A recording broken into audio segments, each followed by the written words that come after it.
Okay, we're going to find the roots of the equation. That means find the solutions, but this is the wrong equation. Okay. The root, what you need to write x to the third plus 4x to the second plus x minus 6 equals 0. Okay, again, that's x to the third plus 4x to the second plus x minus 6 equals 0. Now, when I look at I know it has 3 roots because of the third power. Now, separate the last 2, okay? We need to get this first one outside the last 2. And you have to use your rational roots theorem.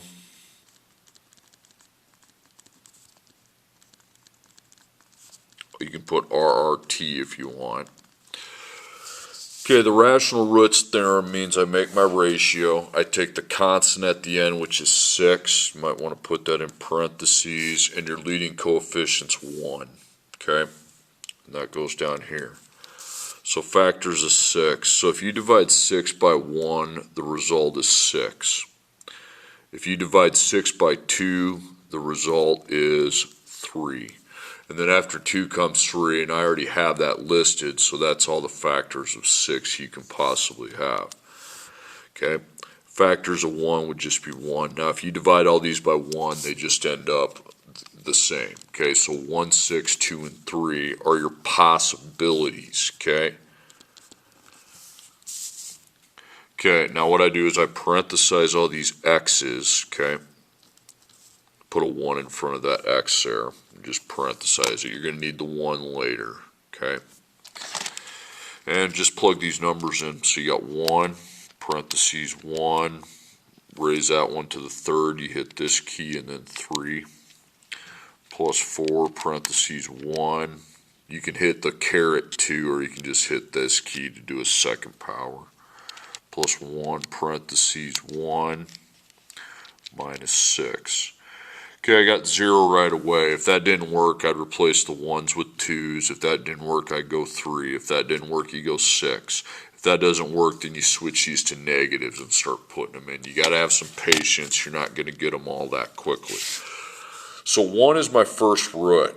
And then I'm down to the last 2. So then I can synthetically divide. Okay, that's the L. And 1 is going to be my divisor.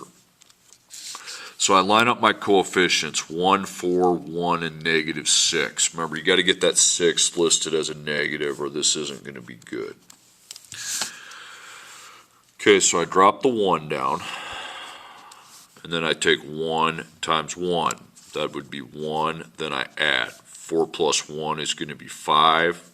5 times 1 is 5. Then I add. 1 plus 5 is 6. And 6 times 1 is 6, then I add, and that's 0. So what happened then is since I've divided, that 1 is now instead of x to the third, it's x to the second, plus 5x plus 6, and then equals 0. Okay, now, so that's a trinomial, a quadratic trinomial, meaning there's 2 solutions, so the GCF's just 1, so I'm not going to waste time with that. I'll go ahead and set up my t-table. Okay, so 1 times 6 is 6, positive, negative times negative. I'm trying to add the factors to get to positive 5. Okay. 1 and 6, that's negative 7. If you divide by 2, you get 3. That's negative 5. We've got to get positive 5, so I'll make them both pluses. Okay. Now my a up there looks like it's 1x to the power of 2. So we can always forget a 1 and just make 2 parentheses where we split the x to the second in half. So it's xx plus 2 plus 3. Okay, and now it's in factored form. From standard form to factored form, I set those equal to 0. And then I solve it. So I'm minus 2, that's negative 2. Minus 3, you get negative 3. So that's your 3 roots. 1, negative 2, negative 3. Okay, I'm going to go with 2 more. Okay, find the zeros of the function. Okay, zeros and roots mean the same thing. Zeros of the function means set whatever's over here. It could be f of x, p of x, q of x, z of x. It could be y. That just means this is 0. Okay. So again, it would have 4 zeros. Zeros and roots basically are synonymous. They mean the same thing. Block off the last 2, because if you can get this down to a quadratic equation where it's x to the second, you're going to know how to find the last 2. Okay, but we have to find these first 2 with the rational roots theorem. So RRT. So you've got 9. Don't worry the fact 9's negative, but don't worry about that. And then the leading coefficient this time is a 2. So factors of 9. 9 divided by 1 is 9. So put 1 in 9. 9 divided by 2 is a decimal, so I skip 2. 9 divided by 3 is 3. So I divided by 3. 9 divided by 3 is 3. And when I get the same factor twice, then that's the end of the list. The factors of 2, you got just 1 and 2. Now you're going to divide all these by 1. It'd just be 1, 9, and 3. You don't need to write 3 twice. Then if you divide all these by 2, you got to divide them by 1 first. And then if you divide all of them by 2, it's going to be 1/2, 9 over 2, and 3 over 2. Okay, then we start plugging away. Okay, so you got 2 parentheses 1 raised to the 4th. Plus 3 parentheses 1 raised to the 3rd, minus 17 parentheses 1 raised to the 2nd, minus 27 parentheses 1, minus 9. Okay, I did not get 0. Now 2's not even on his list, so now I go to 3.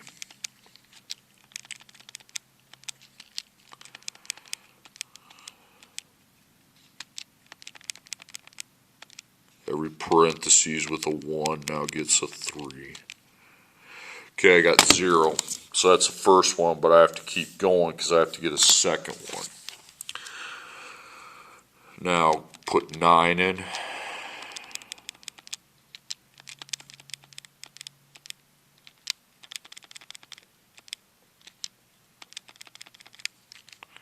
Okay, obviously not.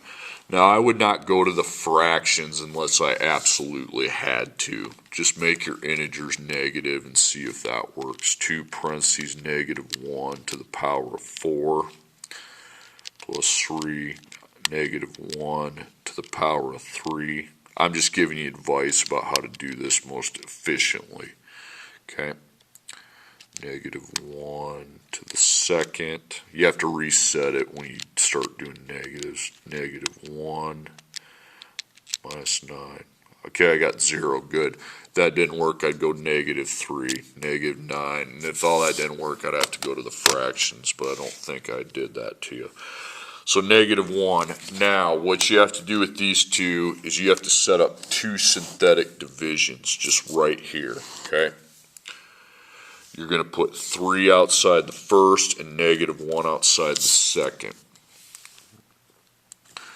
Okay, and you're going to line 2, 3, negative 17, negative 27, negative 9.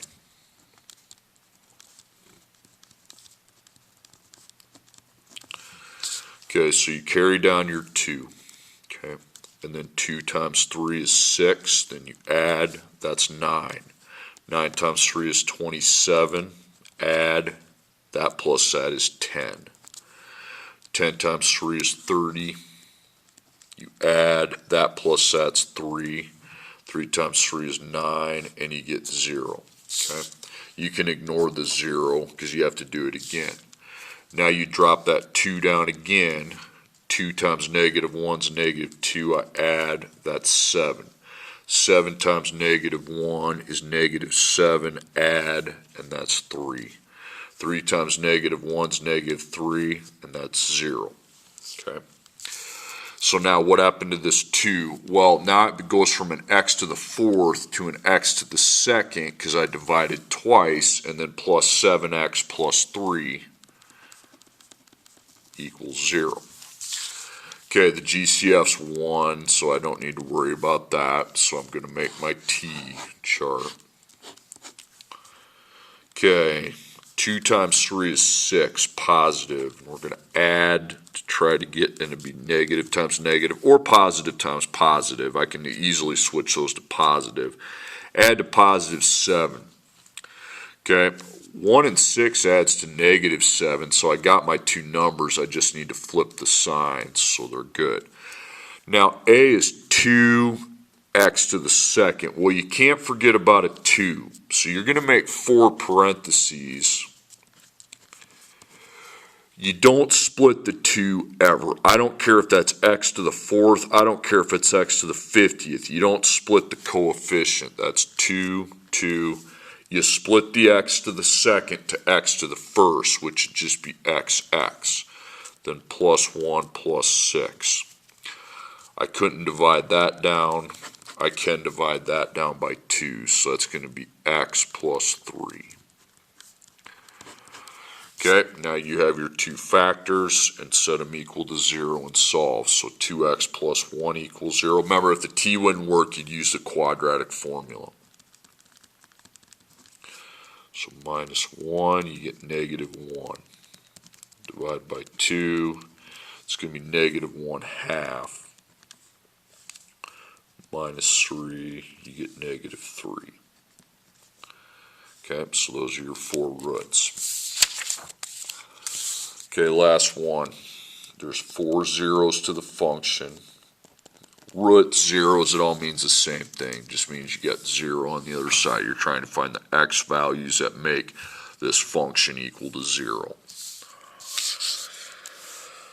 Okay, so we block off the last 2. Always the last 2. You just got to find the outsides with the rational roots theorem.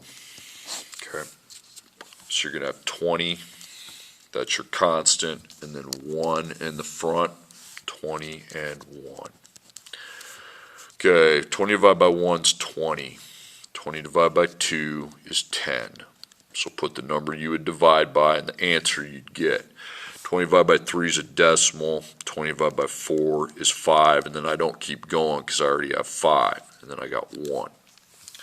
So if I divide all these by 1, they're just 1, 20, 2, 10, 4, 5. So all integers for my rational roots. Okay, I put 1 in, so I got 1 parentheses 1 to the power of 4 plus 3 parentheses 1 to the power of 3 plus parentheses 1 to the second minus 12 parentheses 1 minus 20. I didn't get 0, 2's on the list, let's go to 2.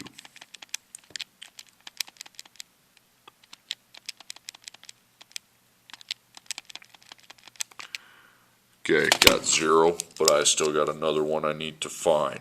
So 3 is not on this list, so we jump to 4.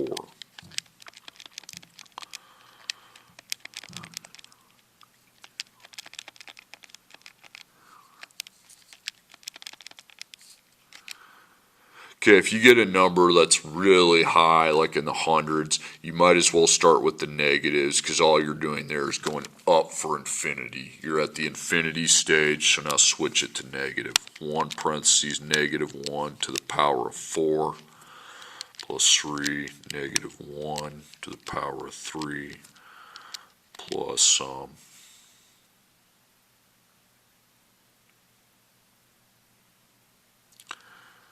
and you can, I would put a 1 in that right there, so we know. So 1 parentheses negative 1 to the power of 2 minus 12 parentheses negative 1, then subtract 20. Okay, it didn't work, that's fine. Now I go to 2. Again, patience is key here. Don't just give up either. Only come back and ask me if you tried them all.